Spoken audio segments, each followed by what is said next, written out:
A Primeira Igreja Batista de Macaé apresenta Programa Semear e Vida, uma mensagem de paz, fé e esperança para transformar a sua vida.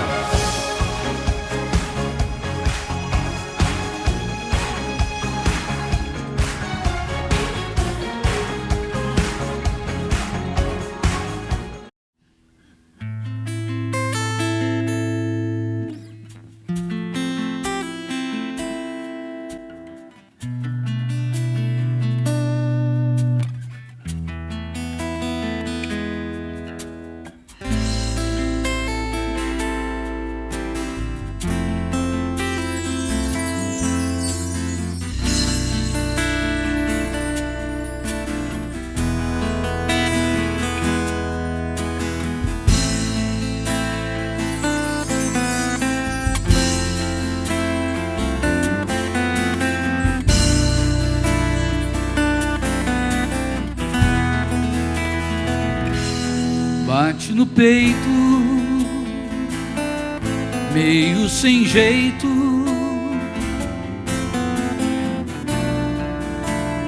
teu coração. Em teu silêncio,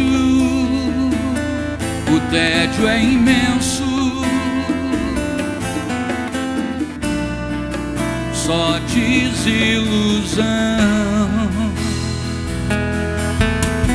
Diga pra mim o que é que há. Conheço alguém que pode dar plena paz, solução, salvação.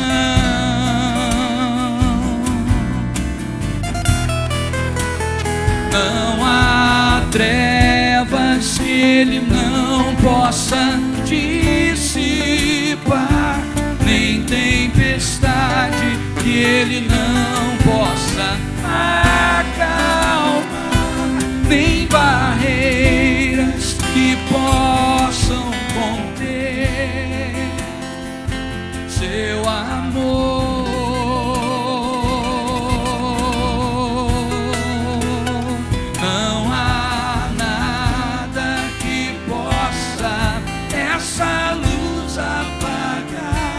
Outra verdade que liberte jamais haverá. Ele é tudo que falta em você. Ele é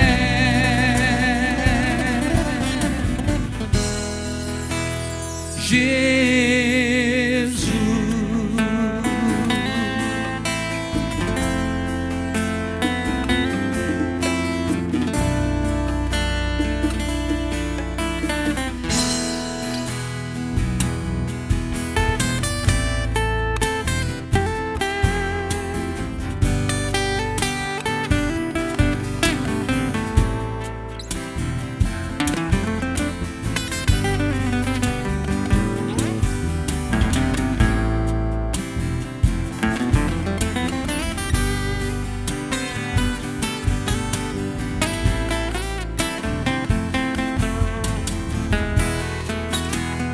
Não há trevas que ele não possa dissipar, nem tempestade que ele não possa acalmar, nem barreiras que possam conter seu amor.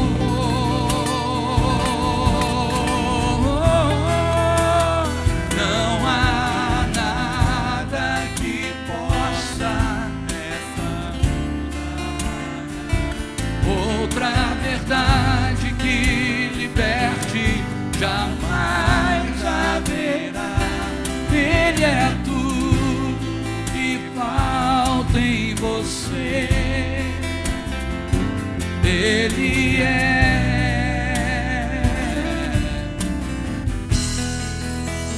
Jesus.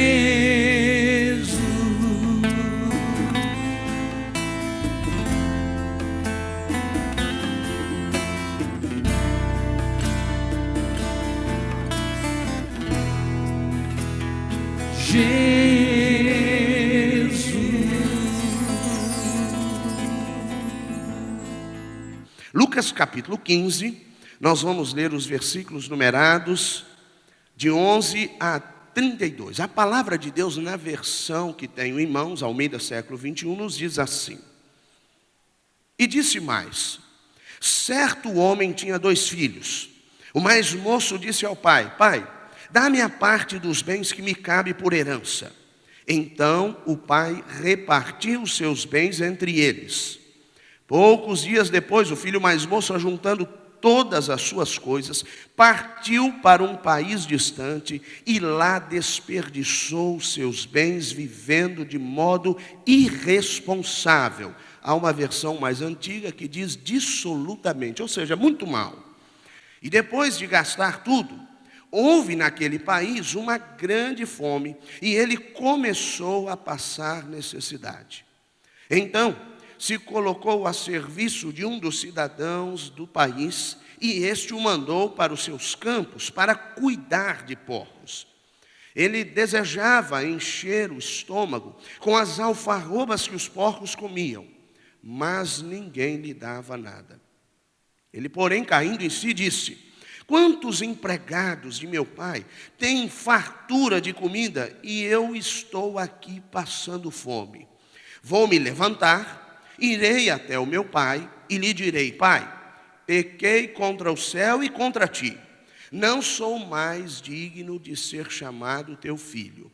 Trata-me como um dos teus empregados. E levantou-se, foi para o seu pai.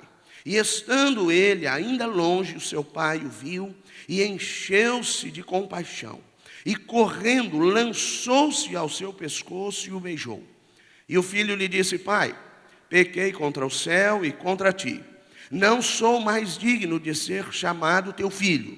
Mas o pai disse aos servos: trazei depressa a melhor roupa, vestiu, pondo-lhe um anel no dedo e sandálias nos pés. Trazei também o melhor bezerro e matai-o. Comamos e alegremo-nos, porque este meu filho estava morto e reviveu. Havia se perdido e foi achado. E começaram a se alegrar. O filho mais velho estava no campo, e quando voltava, ao aproximar-se de sua casa, ouviu a música e as danças. E chamando um de seus servos, perguntou-lhe que era aquilo. Este lhe respondeu: teu irmão voltou e teu pai matou o melhor bezerro, pois o recebeu são e salvo. Mas ele se indignou e não quis entrar. Então o pai saiu e insistiu com ele. Ele, porém, respondeu ao pai: há tantos anos te sirvo e nunca desobedeci a uma ordem tua. Mesmo assim, nunca me deste um cabrito para eu me alegrar com os meus amigos. Chegando, porém, este teu filho, que desperdiçou os teus bens com prostitutas, mataste para ele o melhor bezerro. Mas o pai lhe disse: filho, tu sempre estás comigo, e tudo o que é meu é teu. Mas era justo festejarmos e nos alegrarmos, pois este teu irmão estava morto e reviveu. Havia se perdido e foi achado. Há alguns anos atrás, isto não faz muito tempo assim, os pais estavam preocupados com a sua casa no que diz respeito às ameaças externas. Era muito comum, por exemplo, pais ficarem preocupados e, de certa maneira, monitorarem as companhias de seus filhos. Era muito comum também uma mulher ter preocupações quanto ao adultério com o marido em relação a uma colega de trabalho, por exemplo, ou uma vizinha, e vice-versa. Porque o mesmo problema se dava em relação aos homens, porque eles também se preocupavam com suas mulheres. Embora estas ameaças não deixaram de existir, a grande verdade é que elas não são as únicas ameaças com as quais eu e você devemos nos preocupar. Hoje em dia há ameaças que estão debaixo do nosso teto, ameaças que merecem a nossa atenção, ameaças com as quais eu e você precisamos literalmente nos ocupar, porque infelizmente há muita gente, inclusive crente, perdendo a sua família dentro de casa. Se você notou o texto que acabamos de ler, e eu disse no início que se tratava de uma parábola, e a parábola era um recurso literário do qual Jesus Cristo se utilizava muito para apresentar de maneira ilustrativa os conceitos do reino. Você percebeu que a Bíblia fala de um pai e 2 filhos, o mais velho e o mais novo. O mais novo, nos arroubos da juventude, resolveu cair no mundo, provavelmente insatisfeito com a vida provinciana que ele levava dentro da casa de seu pai. E ele resolveu fazer isso, e o pai não contestou. Pelo menos o texto não nos apresenta qualquer contestação a respeito.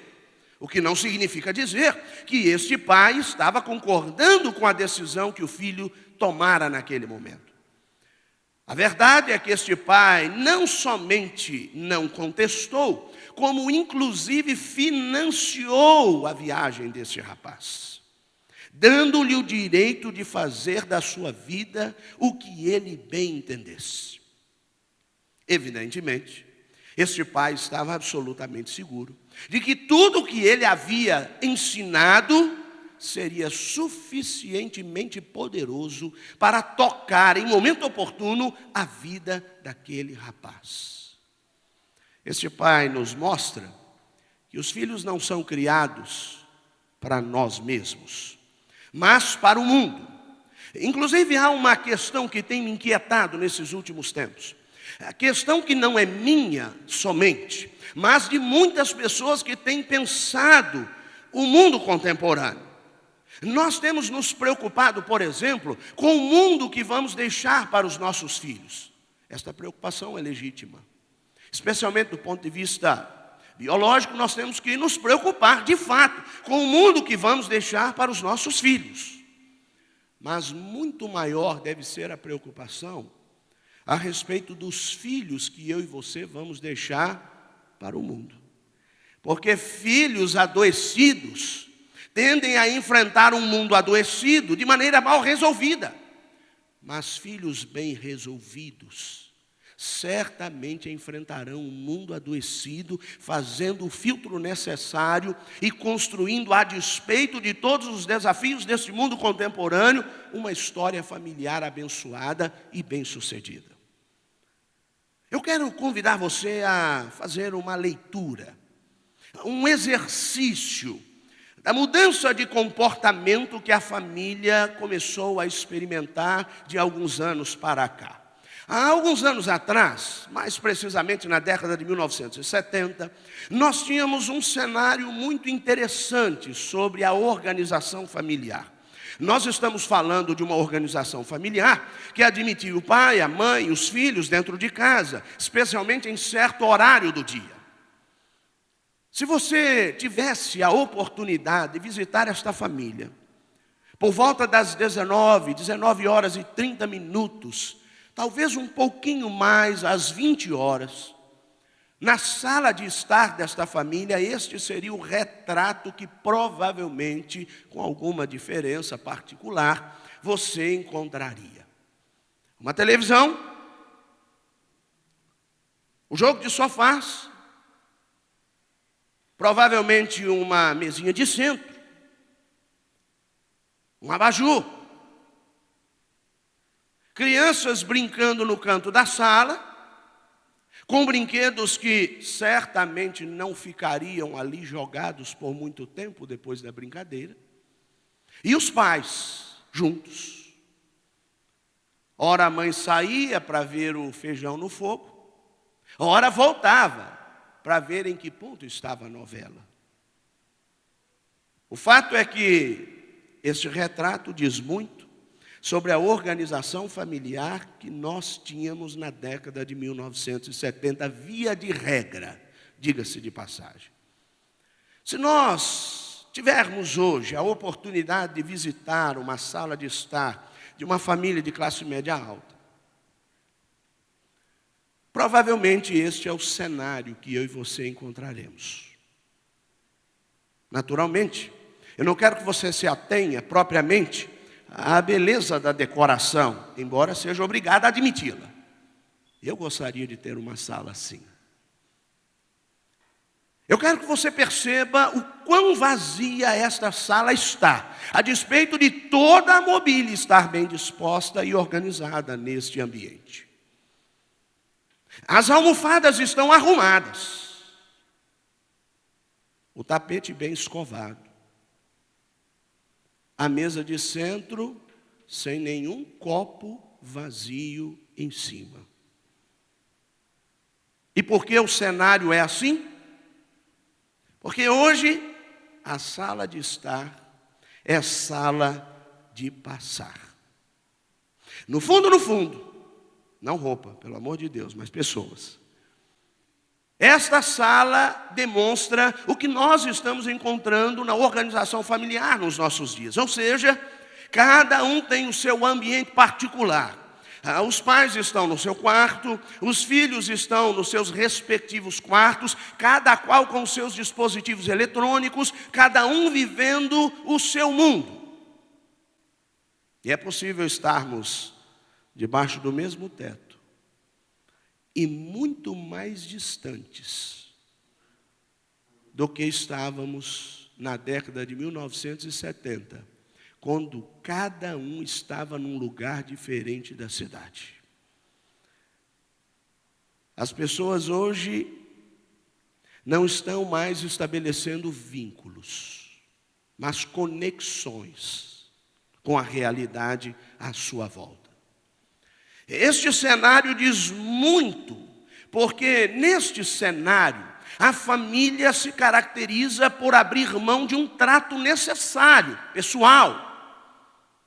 É impressionante no texto com o qual estamos nos ocupando na manhã de hoje, quando este pai percebe o filho chegando de volta e oferece a ele a festa, há algumas considerações que precisam ser feitas. A primeira delas é que ele não busca um bezerro qualquer, mas o melhor bezerro. Por isso escolhi esta versão para ler. Na versão mais antiga, a Bíblia diz o novilho cevado. Muito provavelmente na sua versão você não vai encontrar um novilho cevado, mas o novilho cevado, que significa dizer que ele valorizou este rapaz ao extremo. A preocupação aqui era de vínculo. Eu disse ontem, repito hoje, ele lhe deu um anel, que significava dizer que ele estava ganhando de volta o direito de ser filho. Embora o discurso desse rapaz fosse um discurso que ia na contramão, ele queria ser apenas um empregado. Afinal de contas, já havia considerado, no momento em que caíra em si no chiqueiro, que havia uma diferença, uma distância muito grande entre o que ele estava vivendo ali e o que um empregado de seu pai vivia. Porque lá eles eram tratados como pessoas. E eu vou além. Quando o filho mais velho chega e percebe a festa, e fica indignado com o que estava acontecendo, a Bíblia diz que este pai não enviou um empregado, não buscou um psicólogo, não buscou um psiquiatra, ou mesmo buscou o seu pastor. Ele mesmo vai ao filho, num trato pessoal, porque ele entende a sua responsabilidade de conduzir a sua família nessa perspectiva. Por isso eu quero que você guarde no coração que, a despeito de eu e você estarmos vivendo uma nova era, eu e você precisamos preservar alguns conceitos, ou quem sabe resgatar alguns conceitos, se eles estiverem perdidos dentro da nossa casa. Caso contrário, nós vamos perder a nossa família debaixo do nosso teto. Guarde algumas coisas que eu quero que você tenha no coração. A primeira delas: se você não quiser perder a sua família dentro de sua casa, jamais incorra no erro de confundir autonomia com abandono. A primeira leitura, podemos ser tentados a enxergar esta família como baseada num conceito que a psicologia do desenvolvimento atribui ao crescimento das crianças, como uma evolução educativa, eu diria, permissiva, em que há muito carinho e pouco controle. Mas, na verdade, Não é nada disso que está acontecendo. O que este pai está fazendo quando financia a viagem do filho mais novo e quando vai atrás de seu filho mais velho é trabalhar para que este rapaz e o seu irmão alcançassem autonomia e não necessariamente fossem baseados os seus relacionamentos na perspectiva do abandono. Eu queria investir um tempinho com você para pensar sobre este termo autonomia. E eu preciso trazer o contraponto, para que você tenha exatamente a ideia que eu preciso que você tenha, a fim de que você entenda o conceito que a palavra de Deus está nos ensinando. Autonomia versus heteronomia. Nós vamos começar entendendo o que significa heteronomia. Heteronomia é a junção de dois vocábulos gregos. O vocábulo hétero, que significa diferente, e o vocábulo nomos, que significa lei. A junção destes dois vocábulos nos dá a definição exata de heteronomia. Heteronomia significa, basicamente, sujeição, dependência ou obediência cega. Infelizmente, muitas famílias estão construindo suas relações nestas bases. Diga-se de passagem, vulneráveis. Isso não nos interessa. Mas, quando eu penso em autonomia, eu penso exatamente numa perspectiva contrária. A autonomia, a exemplo de heteronomia, se vale de dois vocábulos gregos. O vocábulo auto significa eu mesmo. E também o vocábulo nomos, que juntos significam por si mesmo. É quando eu alcanço a condição de independer. Ou seja, eu consigo construir a minha trajetória eu mesmo. Entender isso é fundamental. Porque ninguém consegue alcançar a condição de escolha sem ser autônomo. Aliás, Deus nunca propôs para nenhum homem uma relação na qual ele conduzisse a sua história, os rumos e os ditames da sua vida. Deus sempre propôs ao homem uma relação na qual o homem tivesse o privilégio de fazer as suas escolhas e tomar as suas decisões, por uma razão simples, porque toda escolha implica decisão, toda escolha implica exclusão. Na medida que você opta por um caminho, você exclui outras alternativas. Por exemplo, ontem eu tinha que vir para cá e eu tinha que decidir se eu viria pela BR-101 ou pela BR-116. Na medida que eu optei pela BR-116, eu excluí a BR-101 da minha rota.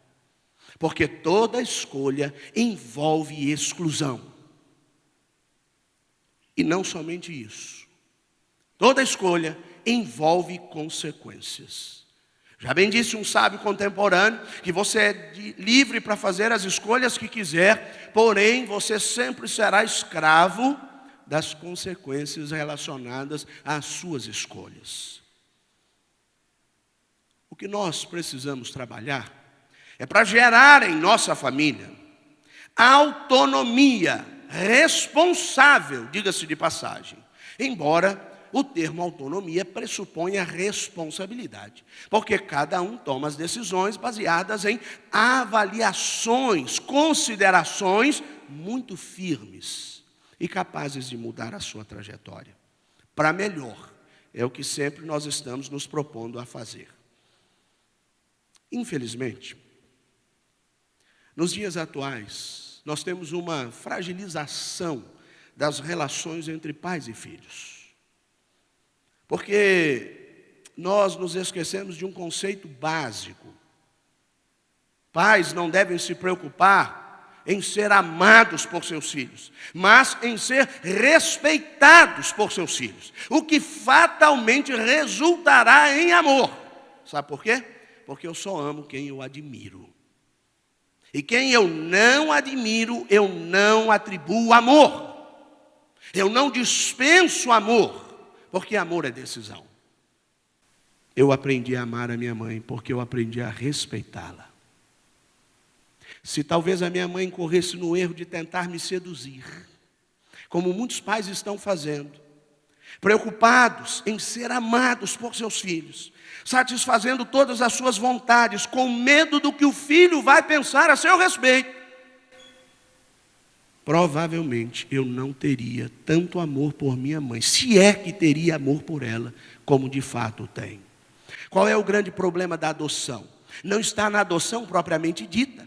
O problema da adoção está no fato de que muitos pais adotivos investem muita sedução, porque já vem de uma frustração enorme no plano pessoal, e então transferem para o filho uma carga emocional de frustração, na qual eles tentam seduzir a criança.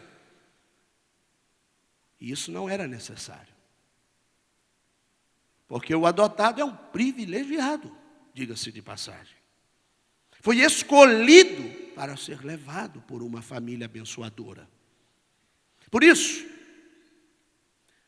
não se preocupe em satisfazer as vontades de sua família.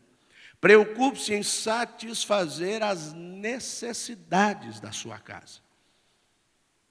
É impressionante como esse pai sempre diz no texto a palavra necessidade. Era necessário. O seu irmão estava morto, reviveu, era necessário. Em vários momentos, esse pai trabalha na perspectiva da necessidade e não da vontade. Guarde isso no seu coração. Leandro Carnal é um historiador contemporâneo que diz muita bobagem, mas diz muita coisa boa também. Eu digo que Leandro Carnal, Pondé, são pensadores da atualidade que nós temos que ler e ouvir como se come goiaba com bicho. Você sabe como é que se come goiaba com bicho? Com muito cuidado. E o que é pior do que comer uma goiaba com bicho? Você sabe, pastor? Comer meia goiaba com meio bicho. É sinal de que meio bicho você já colocou para dentro, né? Nossa, que nojo, vamos parar por aí, né? Mas olha o que disse Leandro Carnal. E nesse aspecto eu concordo com ele em gênero, número e grau. Ele diz: toda criança mimada será um adulto infeliz. Pastor, por quê? É simples. Porque enquanto você mima, você está satisfazendo as vontades, e no primeiro momento em que esta criança se deparar com o mundo lá fora, essa criança terá dificuldades. Note, você leva a criança com 3 anos para a escola, 2, 3 anos. Essa criança chega num ambiente no qual ela já não é mais exclusiva. A professora tem que cuidar de 10, 15 ou 20 ao mesmo tempo.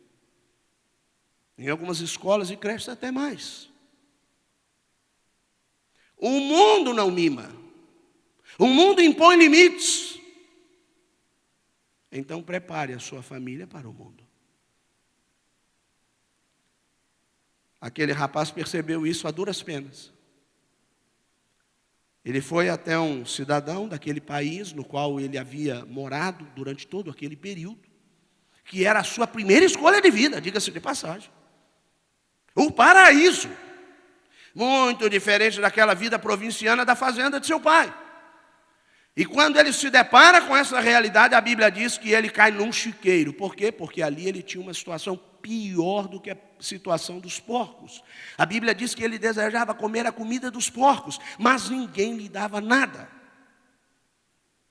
Ele então compara e diz: lá na casa do meu pai até um trabalhador é bem tratado. Note como a vida impõe limites. E é por isso que eu e você temos que atentar para esse compromisso. Não somente isso. Segundo lugar, se você não quiser perder a sua família dentro de sua casa, jamais incorra no erro de estabelecer o bem-estar dela pelo limite da ofensa. O filho mais velho agora está com problemas. A Bíblia diz que ele se envolve numa crise existencial. Chegou em casa e se depara com uma festa, havia músicas, danças, e ele, percebendo o movimento, entrou em crise. Ele disse: meu Deus, o meu irmão mais novo chegou, porque foi isso que lhe contaram na chegada da fazenda. E o meu pai matou um novilho, o melhor que tinha, o melhor bezerro para ele. E eu nunca tive nem um cabrito. E então esse filho mais velho começa a reclamar direitos. Vale uma ressalva. Na vida, a ofensa está sempre relacionada à reclamação de direitos indevidos. Vou repetir isso. Na vida, a ofensa sempre estará relacionada a direitos indevidos. E ele diz: pai, te obedeci a vida inteira, estive do teu lado o tempo inteiro, e o Senhor nunca me deu um cabrito sequer para me alegrar com os meus amigos. Agora esse teu filho, que desperdiçou os teus bens com meretrizes ou prostitutas, como é a minha versão, chega em casa e o Senhor faz a ele uma festa. É isso que o Senhor oferece a ele? E a Bíblia diz que este pai posiciona esse jovem no seu devido lugar, dizendo: pare de reclamar direitos, porque você já os tem. O que é meu, é teu. Eu gosto da Almeida século 21, porque a Bíblia diz, nessa versão, porque assim está no original, que o pai repartiu os bens entre os dois. O que significa dizer que aquele rapaz, o mais velho, já também, embora não tivesse ido embora, estava com a sua parte da fazenda. Por que toda ofensa pode trazer prejuízos dentro de casa? Porque toda ofensa é relativa, irmãos. Depende do ponto de vista.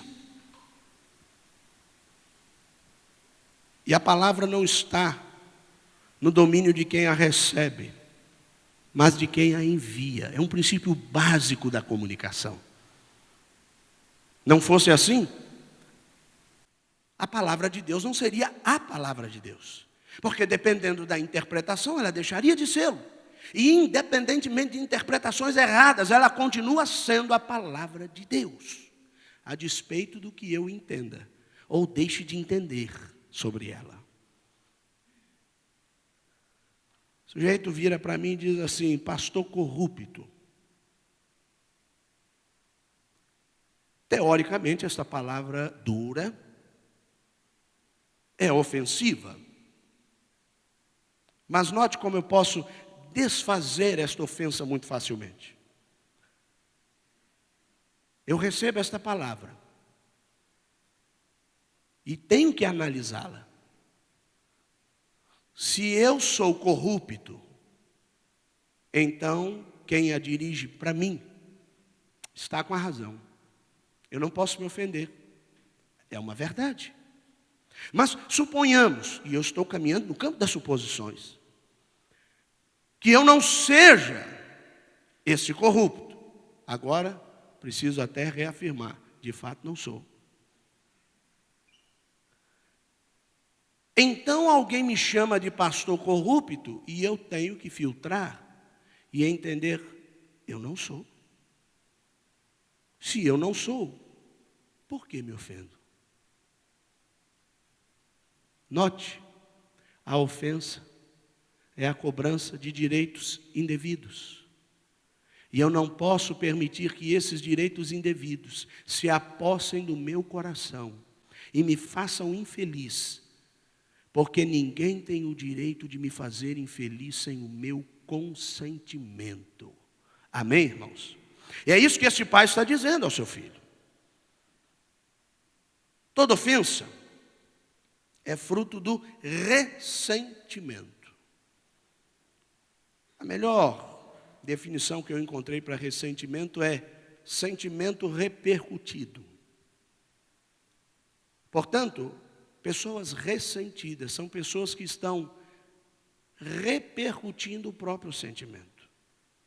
O que este rapaz estava demonstrando ao pai é que o problema não estava com o filho mais novo. Esta não era uma demanda de sua ordem. O problema que ele reclamava estava com ele. Ele estava perdido dentro de casa. Ele estava desajustado debaixo do teto do pai. Ele não conseguiu perceber os privilégios que lhe tocavam. Ele era um rapaz ressentido. Então tome cuidado para isso não acontecer na sua história de vida. Terceira coisa que eu quero que você guarde no coração nesta manhã Se não quiser perder a sua família dentro de casa, jamais incorra no erro de transformá-la em uma espécie de troféu social. Me impressiona como este pai desmistifica uma família perfeita. Essa família era um problema só. O mais novo saiu, gastou todo o dinheiro, fez escolhas erradas, desperdiçou toda a sua juventude com meretrizes, na esbórnia, agora volta para casa maltrapilho, eu diria um mendigo. O mais velho, embora estivesse o tempo todo do lado do pai, por dentro também era um mendigo. Essa família estava desfacelada. Então jogue fora o mito da família perfeita. Ela não existe. A minha não é, a sua não é e a de ninguém é. E nós incorremos num erro de tentar mostrar para todo mundo que a nossa família é bacana. Nós só tendemos a falar os pontos positivos. Naturalmente, eu não estou aqui fazendo apologia a denegrir a sua imagem e a imagem da sua família. Especialmente em tempos de redes sociais, né, em que algumas pessoas, infelizmente, se tornam livros abertos. Né? Elas vão para as redes sociais e elas acabam com a imagem pessoal, com a imagem da família. E eu aprendi que quando João fala de Moisés, eu sei mais sobre João do que sobre Moisés. Preste atenção nisso. Então jogue fora, desmistifique a família perfeita. Por quê? Porque ela oferece uma falsa realização. A realização falsa, que se baseia numa falsa premissa, de que eu e você só podemos viver o politicamente correto. Este pai não tem essa preocupação. O que o filho mais velho reclamava, além dos direitos, era que o pai fosse enérgico, que o pai expulsasse aquele rapaz de casa. Porque assim pessoas que têm uma visão politicamente correta fazem. Mas note, não se tratava do que ele merecia, mas do que ele precisava. E amor é isso. Nós não dispensamos porque alguém merece. Nós dispensamos porque alguém precisa. Ou não foi isso que Jesus Cristo fez conosco? Porque se Ele tivesse tratado a mim e a você como nós merecemos, nós seríamos tratados como verdadeiros inimigos. E o que foi que Ele fez? Nos tornou amigos de Deus. Filhos por adoção. Porque nos perdoou e nos salvou. Pastor, se não é vivendo o mito da família perfeita que nós nos realizamos, se não é construindo uma trajetória baseada no politicamente correto, então de que maneira nós podemos nos realizar enquanto família? Esse texto nos ensina. A verdadeira realização, meu irmão, se concentra em identificar e tratar as mazelas de quem amamos. Você consegue perceber isso? Não é ignorando, não é como nós chamamos na psicologia tamponando, ou seja, camuflando os problemas que a vida acontece. É identificando e tratando as mazelas daqueles a quem amamos. Isso é sério. Nós temos um problema atual, e eu quero investir alguns minutos nisso, com a sua aquiescência, naturalmente, que está preocupando muitas famílias, que é o chamado perigoso jogo da baleia azul, que eu defendo a tese de que não está no jogo somente o problema, mas na fragilidade de quem o joga. E é nisso que eu estou preocupado quando trago algumas coisas relacionadas a este jogo, para que você esteja atento, a fim de que este jogo não faça como outros jogos da parte de Satanás, a destruição da sua casa. Vamos entender como é que funciona esse jogo? Porque, na verdade, você vai perceber que nada mais é do que um jogo, como todo jogo que Satanás faz, por exemplo, tentando destruir a nossa vida. Aliás, a Bíblia diz que a proposta é clara: matar, roubar e destruir. Nesse jogo, há 50 desafios. 50 ao todo. Os primeiros relatos deste jogo surgiram na Rússia. Nas últimas semanas foi preso um rapaz, identificado como criador desse jogo. E ele garantiu que a proposta era exterminar o lixo da sociedade. Como se ele mesmo não estivesse nesta condição. Aliás, todos nós estamos. Porque a Bíblia diz que todos nós carecemos da glória de Deus. Somos pecadores. Você não pode comprar este jogo numa loja. Você só vai ter acesso a ele através das redes sociais. Então, há uma proposta clara, desenvolvida com a tecnologia atual. O grupo é fechado. O que significa dizer que para participar precisa ser convidado por um integrante. Com muito custo foi interceptada pela polícia que investiga crimes de internet uma mensagem que está sendo entendida como o teor do pacto que é usado neste jogo, especialmente no início do jogo. Eu vou pedir licença para ler, porque ali eu não vou conseguir enxergar com precisão. Vou ficar de costas um minuto. Olá, você está pronto? Seu pacto já está no livro. Se quiser sair antes da primeira regra, nos avise. Enviaremos o seu pedido de sair à nossa baleia e ela nos informará o que você deve fazer.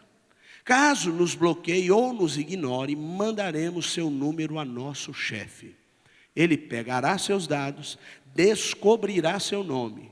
Esperamos a sua resposta. Então, depois do convite aceito, estabelece-se um pacto. É importante lembrar que para participar desse jogo é obrigatório deixar um contato telefônico e, por conseguinte, de WhatsApp. Vale fazer uma observação. Houve uma junção de algumas redes sociais há algum tempo atrás. Algumas empresas juntaram suas forças. E não faz muito tempo, o Facebook pediu a cada usuário para autorizar o compartilhamento de dados, como, por exemplo, dados telefônicos. O que facilitou em muito o processo. Então, estudiosos do assunto estão afirmando que é possível, inclusive, que mesmo que você não deixe seu contato telefônico, alguém chegar a você. O que torna esse jogo ainda mais perigoso e assustador. Os desafios são diários e são sempre apresentados por uma espécie de curador, que seria a pessoa que teria a responsabilidade de orientar cada passo que o jogador deve dar. Além disso, o jogo vai desde tarefas muito simples, para alguns, nem tanto para outros, como assistir filmes de terror, por exemplo. Mas passa por desafios como mutilações. Uma observação importante aqui. Existe uma classificação internacional de doenças. E nesta classificação internacional de doenças, nós temos 2 livros usados na literatura, o DSM e o CID. A cada edição, ele admite um número. Por exemplo, já tivemos o CID 8, CID 9, CID 10. Mas eu vou pensar no CID, por exemplo. Para cada doença, existe um código. Se você pegar um laudo, você vai perceber que o médico usou ali um código. Os laudos precisam ter código. É a classificação do problema. Em transtornos psicológicos ou psiquiátricos, como alguns preferem, via de regra, no CID, você vai encontrar a letra F nesse código. F20, F20.0.1 e assim sucessivamente. Alguns participantes apresentam, especialmente na palma das mãos, códigos, supostamente querendo dizer: eu topo ser uma baleia, eu topo participar do jogo, mas que já se descobriu há pouco, são códigos relacionados a transtornos do comportamento, o que significa uma proposta clara de adoecimento das pessoas. Esses desafios ou essas tarefas acontecem às 4h20 da manhã, via de regra. É preciso ficar atento com o que está acontecendo às 4h20 da manhã, debaixo do nosso teto. A 24ª tarefa é conhecida como uma tarefa secreta. Por isso mesmo, bastante perigosa, embora todas as outras o sejam. Elas são surpresa. Algumas delas podem aparecer numa configuração e para outro jogador, outra configuração. A que ficou mais conhecida foi a de contaminar balas. 30 balas e oferecer na porta das escolas dos nossos filhos, que não tem nada diretamente a ver com esse jogo. Compreende o problema? Em Minas Gerais, nós tivemos um caso de 2 crianças que foram contaminadas e chegaram ao pronto atendimento 10 minutos depois. E se não fosse o socorro, essas crianças certamente teriam morrido. Qualquer tentativa de sair desse jogo, de desistir desse jogo, é combatida com ameaça de morte. Você viu no pacto? E isso se estende ao longo de todas as outras etapas. O 50º desafio é o suicídio. Pastor, por que o senhor está trazendo isso aqui? Eu não tenho mais filho, em idade escolar, jovem, adolescente, os meus são bem resolvidos. Porque a história deste jogo se confunde com a história da família contemporânea, que gradativamente está se matando, passando por etapas simples, mas que muitas vezes chegam a uma etapa fatal. Ela é apresentada como dia e hora em que devem acontecer. Preste atenção, não é necessariamente no 50º dia. No 50º dia, o jogador recebe a orientação de como ele vai se matar. Mas não necessariamente ele vai se matar naquele dia. O dia, a hora, isso vai acontecer de acordo com a orientação. Pode ser um mês depois, inclusive. E alguém pode pensar: graças a Deus meu filho está livre disso, e um mês depois ele se mata. Esse é o desafio fatal. E nós, enquanto servos de Deus, e era o caso daquele pai, do filho pródigo e também do irmão mais velho, nós precisamos trabalhar para combater o que está acontecendo debaixo da nossa casa. Nós estamos nos matando enquanto família, irmãos. Então guarde isso: suicídio sempre será sinal de carência. Você precisa suprir as necessidades da sua família, não os desejos.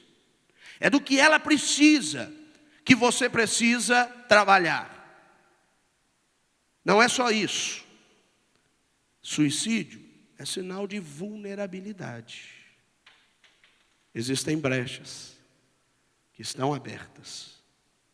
E a Bíblia diz no livro do profeta Isaías, no capítulo 58, versículo 2, que eu e você fomos chamados para ser reparadores de brechas e endireitadores de veredas, de caminhos.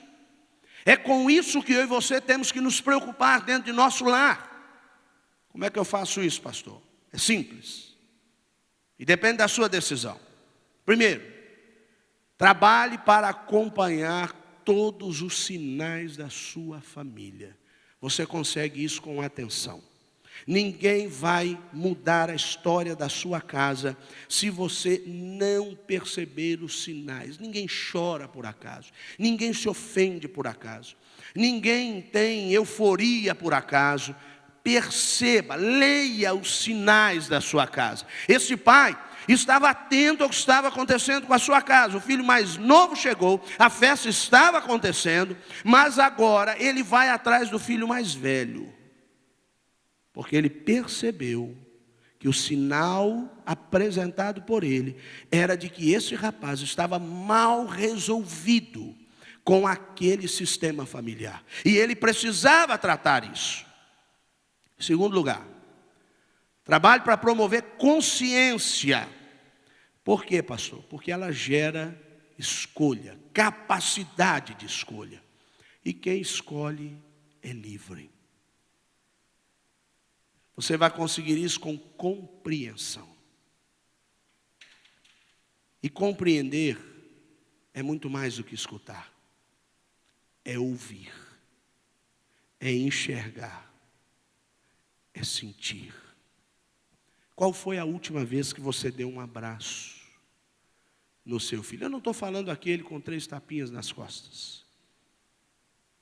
Eu estou falando qual foi a última vez que você abraçou para sentir se esse filho está distante ou próximo. Pessoas distantes se enrijecem.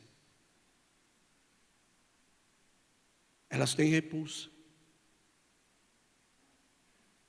Elas não têm facilidade de envolvimento. Elas buscam isolamento. Elas entram na caverna. Não querem ver ninguém. Não identificam os próprios problemas e ainda culpam o mundo à sua volta. Você lembra do profeta?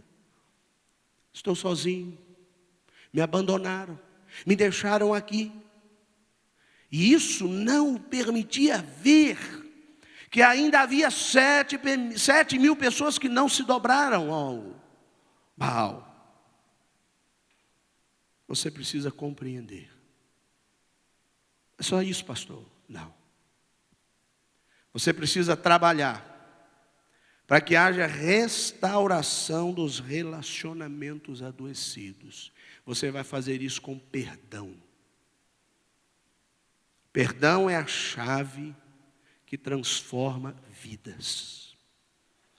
O interesse desse pai é mostrar para o irmão mais velho que era preciso perdoar.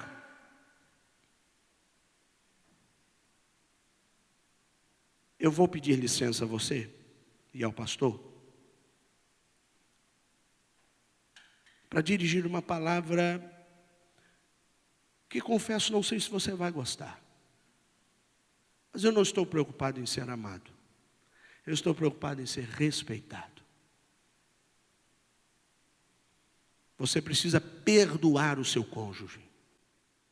Tenha feito ele o que fez. É preciso perdoar. Não tem outro caminho para a sua casa restaurar os relacionamentos adoecidos. Você precisa perdoar os seus filhos, ainda que eles tenham feito o que fizeram. Você precisa perdoar a sua sogra, o seu sogro. Você precisa perdoar o seu cunhado. Você precisa se perdoar. Você precisa perdoar o seu ex-marido, a sua ex-esposa, por pior que eles sejam. Porque enquanto você não fizer isso, os relacionamentos continuarão adoecidos e apodrecendo dentro de você, e ferindo você por dentro. Eu tenho uma cicatriz que eu ganhei nesse joelho esquerdo. Provavelmente você não consegue enxergar.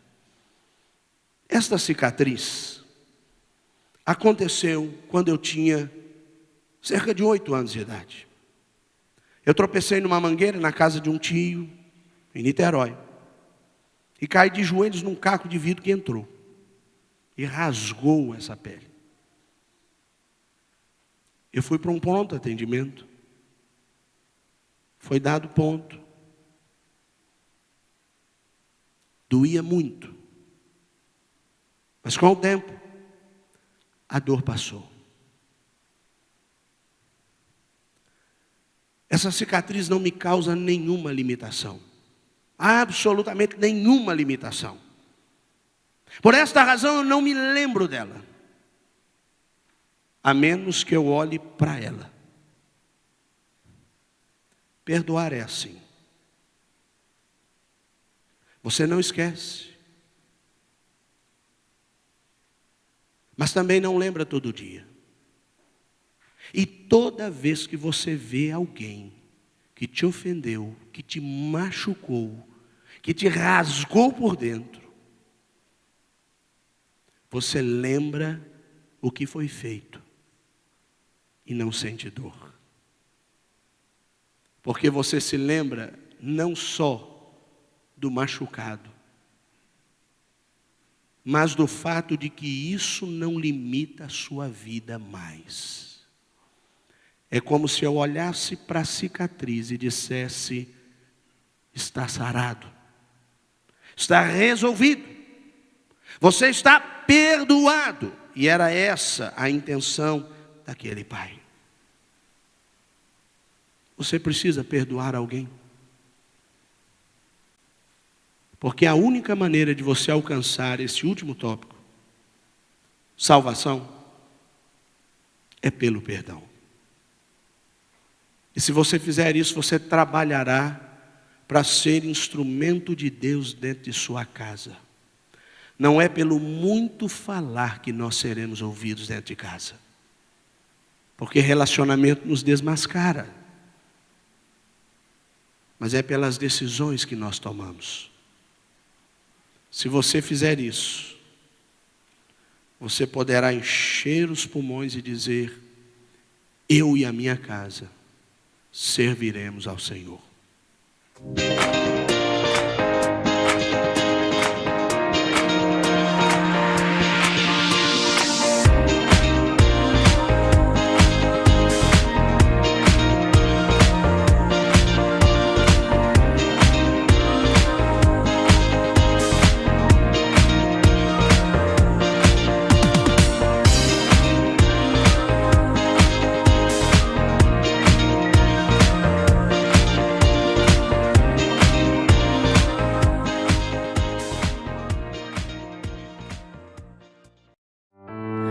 What would I do without your smart mouth, drawing me in and you kicking me out?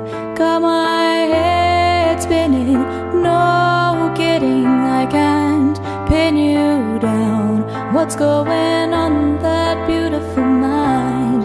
I'm on your magical mystery ride, and I'm so